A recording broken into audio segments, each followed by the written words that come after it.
libas içinde, hep ömrüm iflas içinde olayım ya Resulallah. Hep ömrüm iflas içinde olayım ya Resulallah. Girelim ya Resulallah. Sensin gönüller sultanım, getiren yüce Kur'an. Allahümme salli ala seyyidina Muhammed. Deliler oğlum gibi hiçbir oğul yaradan cihana gelmiş değil. Bu gelen ilmülerin sultanıdır.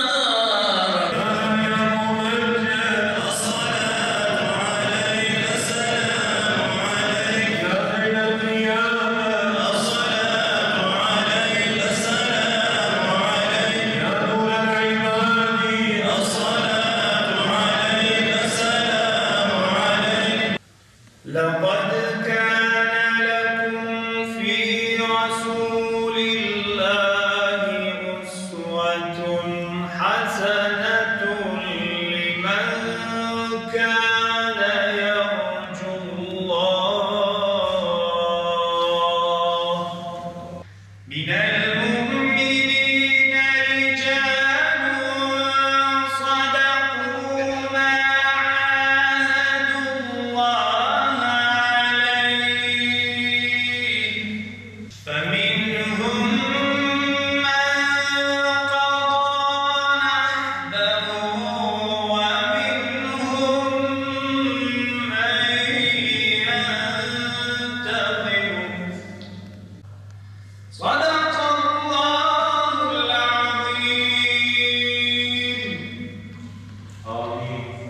الحمد لله رب العالمين والعاقبة للمتقين.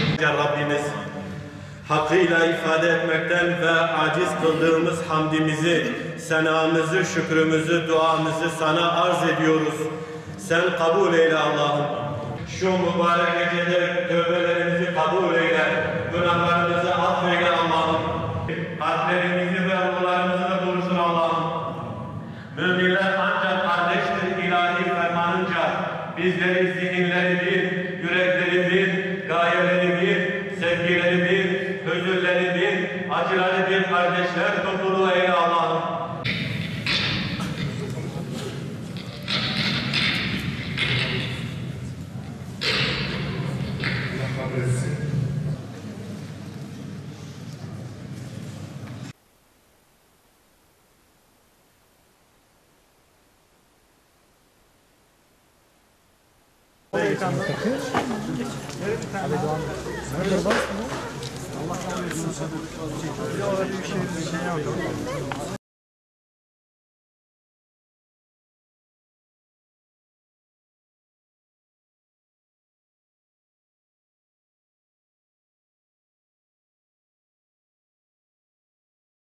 Kızıltepe'nin, ülkemizin tüm İslam haline kandilini kutluyoruz. Mübarek olsun diyoruz.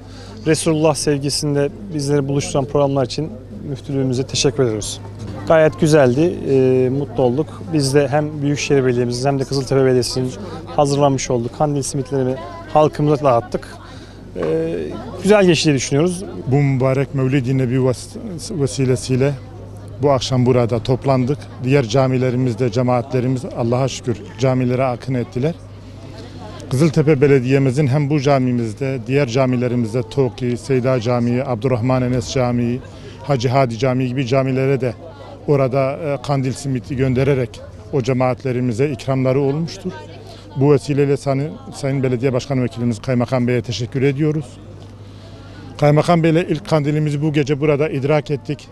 Hem kendilerine hem kendisiyle beraber gelen ekibe teşekkür ediyoruz. Yüce Allah bu güzel günleri, birlik ve beraberlik günlerimizi daim eylesin. Daha nice kandillerde buluşmayı Yüce Allah cümlemize ihsan eylesin.